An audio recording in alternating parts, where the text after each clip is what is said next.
Hello and welcome to another Parenting Teens podcast, my weekly live at 5 p.m. on Tuesdays. A couple of minutes late, but you know what? Chances are nobody's waiting for me just yet, but you'll find me. If you were meant to find this video, you'll be here later. Let me just stop the replay one. I'll figure out one day how to not let that do that. Right, so anyway, welcome back to my Parenting Teens podcast. Today, I'm going to talk to you about the ripple effect. Last week, I talked about depression and suicide awareness. It was very deep, a very hard-hitting topic, and I hope that you managed to get through that, or you can go and watch it later if you haven't seen it. It is a really crucial topic when it comes to parenting teens, because nobody should be looking at suicide awareness in hindsight. It's something we should be looking at to prevent. And prevention is always better than cure when it comes to supporting and parenting teenagers and young adults. And to be honest, anyone between the ages of 11 and 24, if you're supporting them through depression, stress, anxiety, any emotional dysregulation, through neurodiversity, then this podcast is for you. So let's talk tonight about the ripple effect, because this is something I think is a very powerful concept. There's been movies made on it, or at least one movie, and many other movies incorporate this in the process of what happens. But it's also a very powerful tool to incorporate in parenting teens. And when I say parenting teens, that incorporates 11 when they're approaching teens, right to 24 for those that are kind of on the later end of moving out into adulthood. And it is quite a broad spectrum of support they need through those years, despite the fact that the actual teenage years are 13 to 19, just 6 years numerically that your child is a teenager. And they are the most crucial years of all. So it's prepping them for them and helping them transition through to adulthood is all part of that process. So the ripple effect is very similarly called the domino effect. And it is where one action, one thought, one process, one reaction ends up creating another and another and another. And this can happen both in very positive and very negative ways throughout those years. And it can happen in many different ways as well. So understanding the concept of the ripple effect is fairly simple, but applying that to how it can happen in parenting teens sometimes just takes a little bit more thought process and awareness about the ways in which you can trigger this process without sometimes even realizing you are doing it, so that you can be aware of ensuring it happens for the right reasons going forward. Now, any of the topics I talk about in my Parenting Teens podcast are always no blame. Whatever has happened up to this point is no blame, because we are all coming from a point of the ripple effect of our own parenting and grandparenting, tutoring at school, and messages we've had from friends and colleagues at work, managers. We've all taken on this narrative and set of behaviours from our own individual societies. We all have a unique upbringing and a unique background and a unique set of living circumstances, where the way we behave in life and pay it forward is based on what we've experienced in the past. And so parenting teens with personal development strategies, as I like to say, as part of the emotional awareness process, is recognizing where that has come from and how we can transition that into a more positive way forwards. And so the ripple effect could be a parent saying, well, my mum used to beat me with a wooden spoon, so it's fine, I can do it to my kids. And that's paying it forward, the ripple effect. But that's something these days we're not supposed to be doing legally as corporal punishment, and we should never be doing that. But in the past, that is how parenting has been paid forward for many, many generations. And now we're in that couple of generations where we're breaking the cycle. You know, physical punishment for children is no longer legal. And so we're learning to find new ways to cope with the stress and overwhelm of children that are stressed and overwhelmed and acting out. So how can we help to change that traditional ripple effect of you don't do what I do, you do what I say mentality, into the more gentle parenting, the understanding, the nurturing, without necessarily letting your children run wild and you being overwhelmed and having a breakdown because of them. So it's finding that balance in the middle. Well, we haven't got tsunamis going in either direction. We want more gentle ripple effect going throughout the family and going forward to their children, your grandchildren, great grandchildren in the future. If you're having any, we want to pay this forward in the right way. So the ripple effect. Oh, excuse me. The ripple effect can be not only conversations you have with your children, things that you say on a daily basis, but it can be things that they can absorb. And it could be from the way you say good morning to them. Do you go, oh, hi? Because that can create the ripple effect on how they think for the rest of the day, how they then go to school and talk to their friends, how they respond to their teachers. And then that will all have a further ripple effect on how they come home and grunt back to you when they come in the door and go, hi, and go up to their bedroom and shut the door and hide on their gaming all night. And that's how a simple hi in the morning to your teenager can create a ripple throughout their entire day.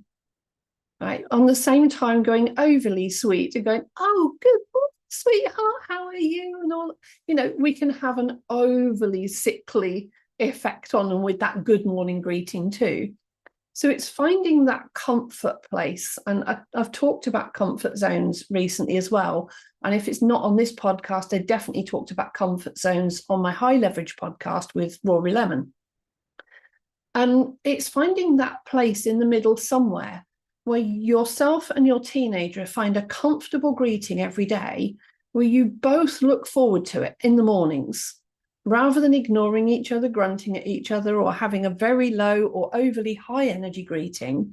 Just starting the morning with an appropriately comfortable greeting can actually have a massive effect throughout their entire day, where they come home looking forward to coming back and talking to you again. And it can be really things that small that make a difference to their emotional well-being throughout every day. So that's how small it can be. But it can also be much bigger things in conversation. For example, this is a story I heard from somebody a few years ago, which has really stuck with me. If your child or teenager is going through a personal identity crisis, for example, and it's a big thing these days that children and teenagers are more open to talking about this, but there are still a lot who are very, very afraid to have these conversations with their parents. So if your child wants to come out, for example, and say that they feel like they should be a different gender, or they have a different sexuality preference, and that they're interested in boys when they're a boy or girls when they're a girl, it might not even be a conversation you've had with them at all that could have them shutting down and dealing with things in a deep, dark place on their own. And here's why. Because the story I heard was where somebody at 15 years old was getting ready to tell their parents that they were gay. They wanted to open up and they wanted to discuss it, but they never even got as far as the conversation. Because sitting watching the television, one of the parents started making very derogatory comments at the television about somebody on telly declaring that they were gay and coming out almost homophobic or saying something very unpleasant about it. Now, there's a 15-year-old that wants to open up, and here's a parent who's got very strong opinions. Where do you think that conversation is going? Lockdown. This conversation is now locked in, and this teenager cannot have that conversation with a parent because it no longer feels like a safe space. So that has a ripple effect on just not even talking to your teenager, but in front of them, this person, how has a ripple effect on how that teenager deals with their emotions for years going forward. And that parent is totally unaware of this, right? Completely oblivious to it. So that's another way in which it can happen. So if you've been doing that, there are some subtle changes we can make to that type of conversation. If you're the kind of person who really feels like you have to make a comment at the television, then this could be a subtle change to be aware of, right?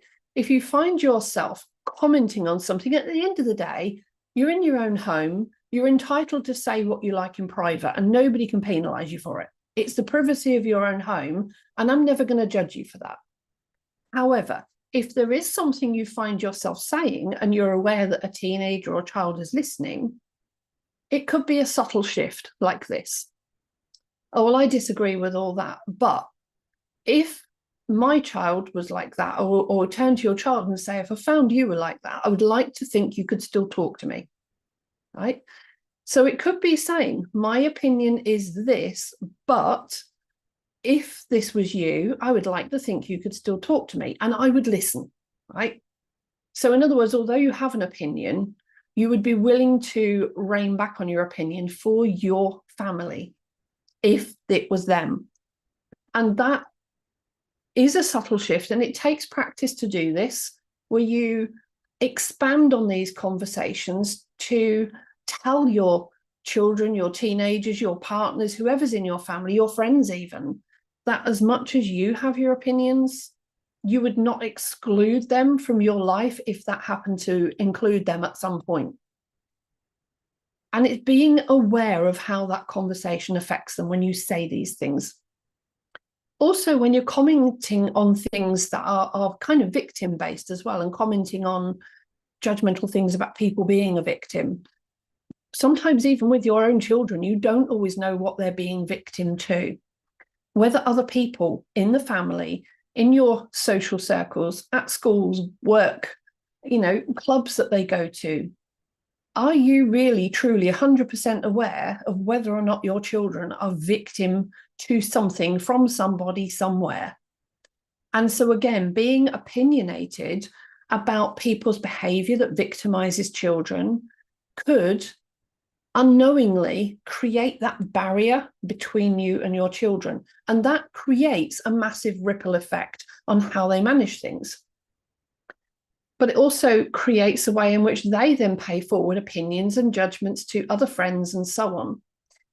Now, these are perhaps not the most amazing ripple effects we want, but let's look at some that are slightly better. For example, when I started to mentor my own son, when he was suicidal yet again at about the age of 19, and I realized that he couldn't understand his emotions because he couldn't see them. And that was when I started to teach him using the emotional cycle diagram. And once he started to understand his emotions in terms of these colors, and to also understand what changed in him, his thoughts, feelings, and beliefs, versus what changed in the outside world, it empowered him to take control of those changes back for himself. And it was a long, slow practice and learning process. I'm still learning in his 30s, and I'm still learning, years on from them. But the point is, it has to begin to change somewhere if they're going to change their behavior and their emotions are going to improve. Then these changes have to happen, because when we're in any emotional state, the only reason we change between one emotional state and another is because something changed. So emotions only change because something changed. What was it? And when we realize that, we can recognize that for emotions to change back upwards, something also has to change. What is it? What's it going to be? And how can we empower them to do that?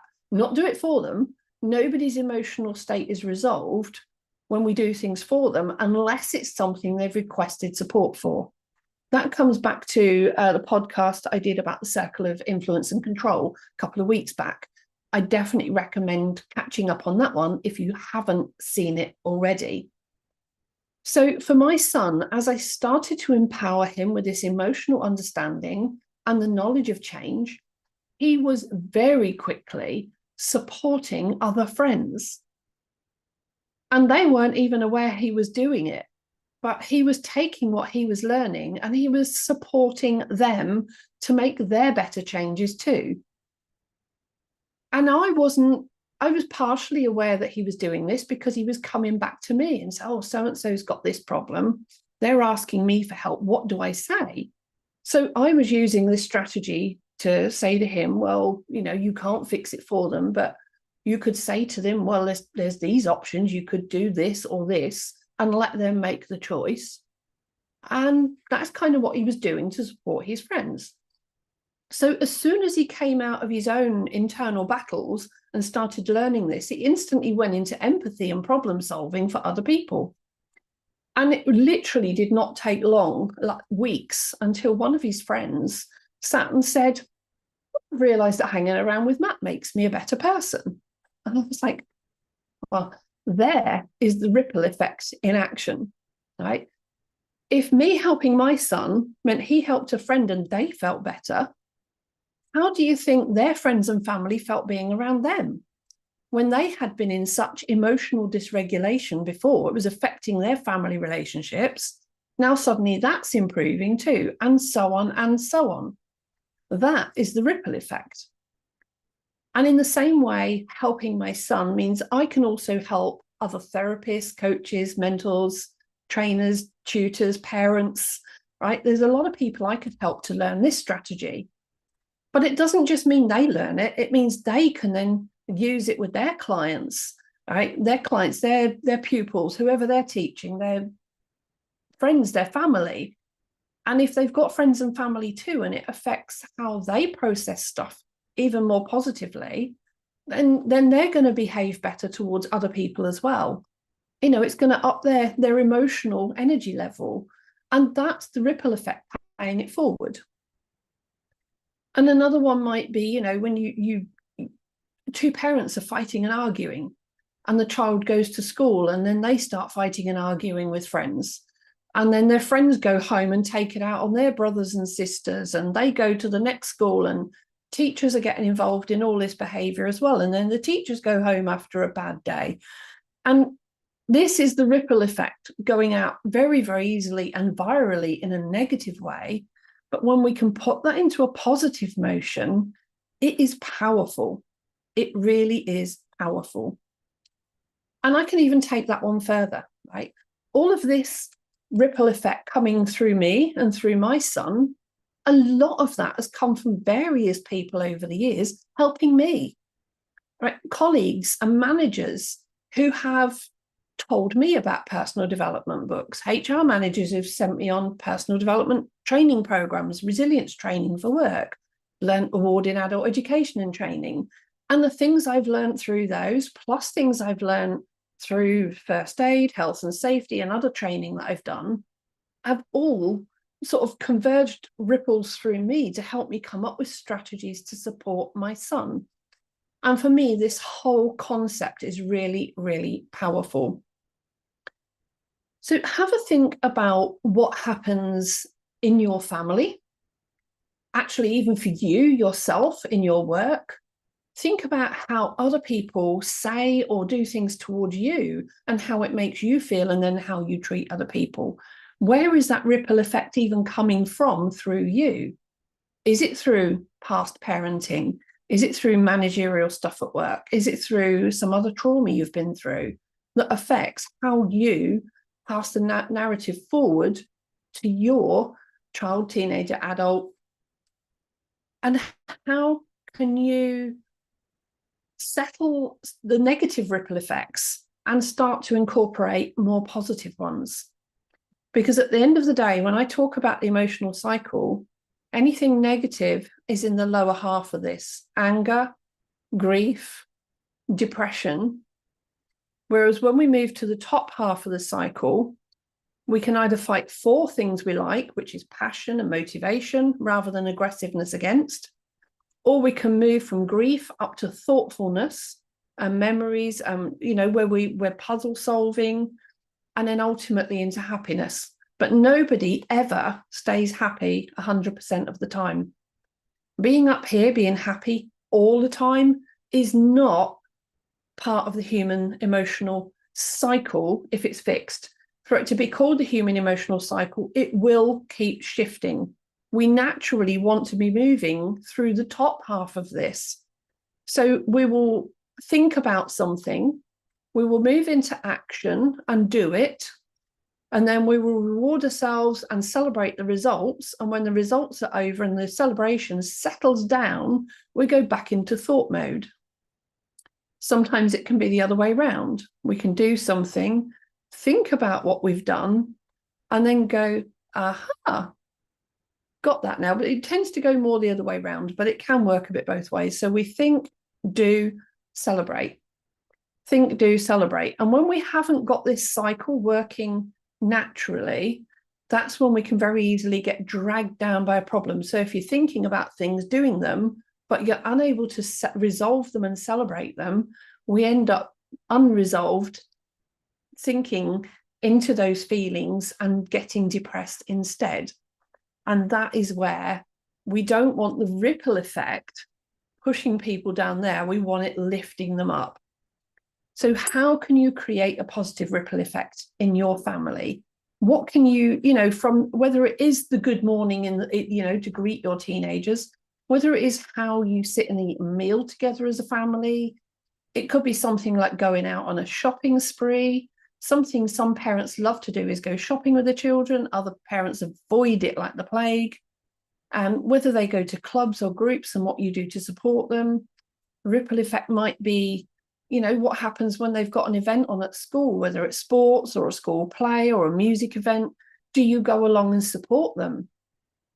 And then also what feedback you give them afterwards, right? How you compliment the way they dress, they do their hair, the friends they hang around with. There are things all day, every day that can impact your teenager with this ripple effect, and how they then take that and pay that forward into the world as well. Then there's exams and choices and choosing colleges and getting jobs and so on and so on. So, for example, we've got generations of people where they might all be in nursing, or they might all go through the services and the army or the Air Force or the Navy. People who become doctors and lawyers, and then, got people who are farmers. And sometimes the ripple effect is on a generational scale through careers, right? And then you get one where they don't want to continue that. And that is like a pebble in the middle of the ripple effect, and it's creating waves that are bouncing back and clashing. And so it's being aware how you can ride that out and work with their needs, as opposed to keeping that tradition going in the family, because inevitably you get to a point where somebody is going to want to do something a little different. Right through to when they start dating. What happens if they bring home a new partner and go, hey, this is my new girlfriend, boyfriend, whatever, and you don't like them? How do you handle that? Because the minute you go, right, that's it, I'm not having this, you get this resistance. And that has a ripple effect in itself, in how when you create barriers and resistance, they will also resist. You pull, they pull, you pull, they pull, until they end up pulling way over here and you're way over here, and the rift gets bigger. That's a ripple effect we don't want.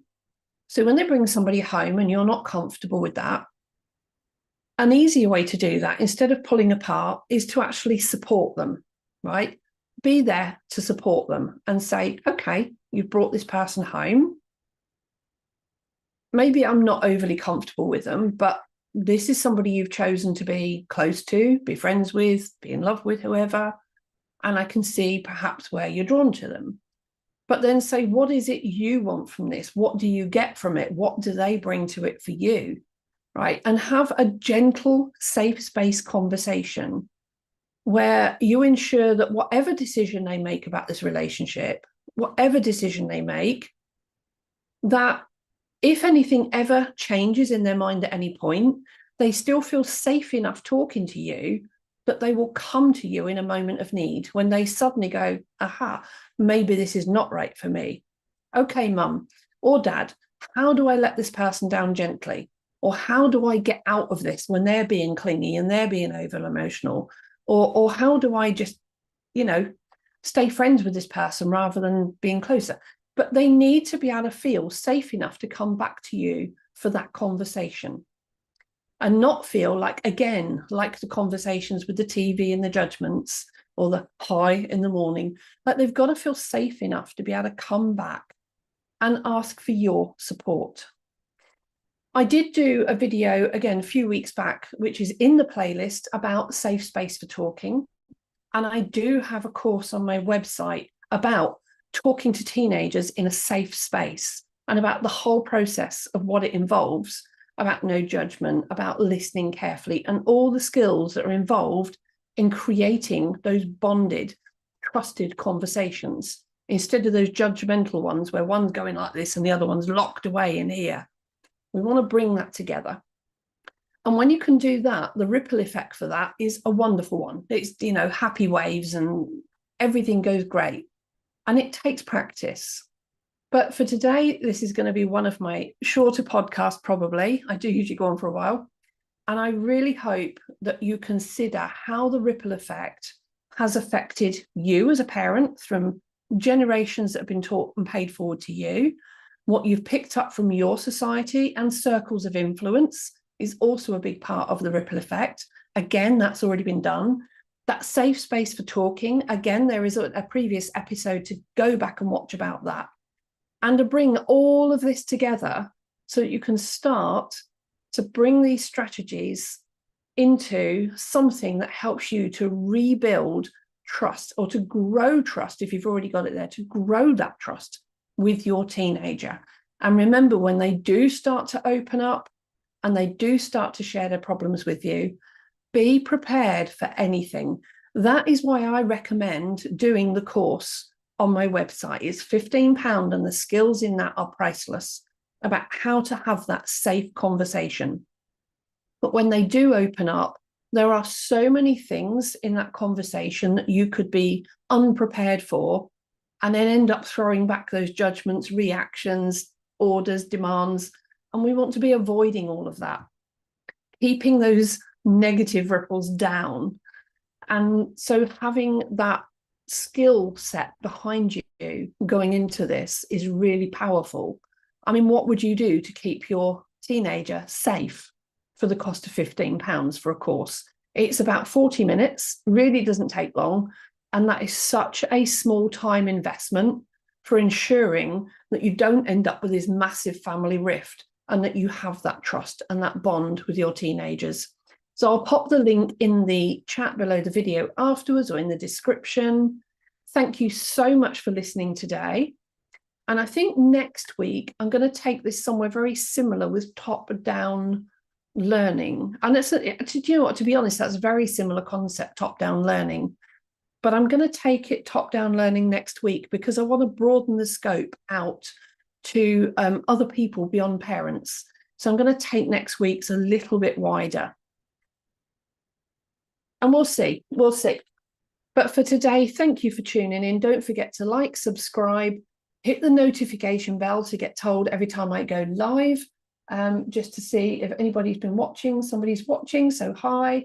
Thank you for joining in. And I will see you all next week where we will discuss a little bit more about top-down learning. Have a great week. Hugs and healing from